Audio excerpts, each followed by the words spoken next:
Charleston is the holy city and known as the Jewel of the South because of its lovely skyline, gardens on the Battery, beautiful fountains, and rich history around every corner.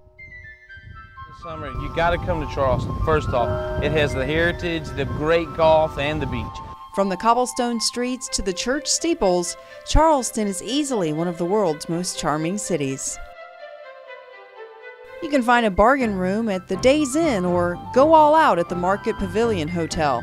But for my money, it's all about the Mills House Hotel right there on Meeting Street, and it is just oozing with Southern hospitality. The hotel originally opened in 1853. At that time, it was considered the finest hotel in the South. People in the 1850s used the Mills House like we do a spa. In 1860, the Mills House in Charleston hosted the Democratic National Convention. And then in 1861, we had two of perhaps our most famous guests, both Confederate generals, General P.G.T. Beauregard and General Robert E. Lee had his field headquarters here in 1861. In 1901, President Theodore Roosevelt stayed with us. When you walk in the front door, the first two pieces of furnishings you see date to 1790. The hotel really flourishes both with museum quality artwork and antiques throughout the public spaces. All that plus 4-star accommodations could be cause for pause, but at the Mills House, overcharging locals would simply be impolite.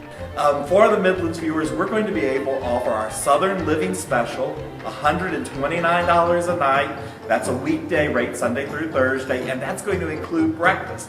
Come on down, y'all. Okay, so if you only have a couple days, go ahead and stay downtown. You can take a walking tour or maybe even a horse-drawn carriage, which is fun. You can also shop at the Charleston Outdoor Market. Way back in the day, in 1807, it was a meat market, but now you can find reasonably priced, locally made crafts, regional foods to take home as well. Praline by itself is a pecan sugar cookie with milk, sugar, and more sugar. And I also have that sort of a coating on the pecans. It's called a pecan praline. So if you want to bring back a gift from Charleston, that would be the ticket. One of the most treasured items found only in the Low Country is a sweetgrass basket, and these are made using regional plant fibers. We use 4 different grasses. This is binding material known as palmetto leaves. This dark brown is the biblical grass that I was telling you about, known as bulrush. The lighter grass is the sweetgrass, that's the main material. Then we use a red coloring. The red tint will be the longleaf pine needle. This art form originated in West Africa and was typically used in rice cultivation. It's been kept alive by the Low Country Gullah. And keeping this tradition alive is by always making the fanning baskets, also known as the whittling baskets, because it was a purpose for the art form. And so that's going to be the oldest pattern, will be the whittling basket. Yes, ma'am. And for just a couple dollars, you can bring home a Charleston palmetto rose. During days of Confederacy, the mothers and the wives of the fighters that went out to war was given a rose as a token of love. He came back from war, gave the rose back to the loved one and made it for him as a token of love. Well, after all that walking and all that shopping, you might be feeling just a little peckish, and frankly, it's hard to throw a peanut and not hit some great Low Country restaurants.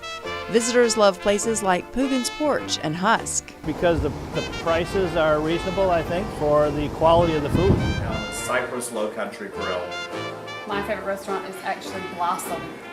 And locals line up for places like the Hominy Grill and Justine's Kitchen. I asked some ladies what they found. I have to tell you, Austin is just fabulous. Is that the chef in there? No, he was our waiter. Reginald Austin. I'm at Eli's Table and I highly recommend it. Eli's Table is phenomenal. We have a really good Southern eclectic menu, very diverse. We have an awesome brunch. We have sweet potato pancakes and melted pecan butter.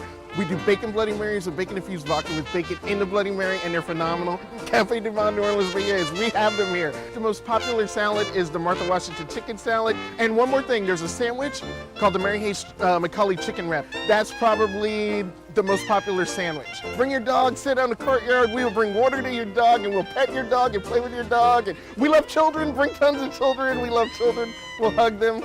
It's an awesome place. We love you.